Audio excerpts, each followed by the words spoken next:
Ayan na, naglabasan yung mga AI. Sabi ko parang ang hirap na yatang pumasok sa ganitong industry pero yung No? subukan ko pa rin. Hindi. Maganda, ang ano lang yung ginawa yon para mas maraming makagawa ng task, which Mm. makes it parang mas even yung playing field. So, huwag mo isipin na parang ang dami ng tao na gumagawa. No, no, Sabi hindi. ko nga po parang ang liit na pala ng ano, ang bilis na sabi ko. Oh, ang bilis na ng technology ngayon. Think of it, think of it this way. Mas marami ka na magagawa na mas mabilis. Mm. Doon, yun yung tignan mo doon. Hindi yung parang, wala na akong trabaho kasi may AI na. Yung Mm. ginagawa mo dati na kalahating araw, kaya mo gawin ngayon ng 3 minuto. Oo nga po. Tapos kuwari may tanong ako, ano ba to pa? Ano ba O, to? di ba? Maganda. Tanong ko Sobrang, lang.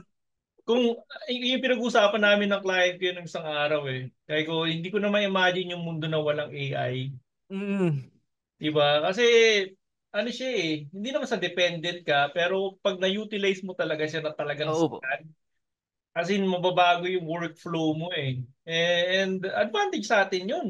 Advantage nga po Advantage talaga. sa atin yun. I mean, take, look at it as an advantage dahil yung mula dun sa pag-apply mo hanggang dun sa pag-fulfill ng trabaho mo, kayang-kaya mong gawin ng mabilis. So, pwede ka Ayun kumuha ng nga po. maraming kliyente na hindi ka natatakot na kakain ng ganong kahabang oras na.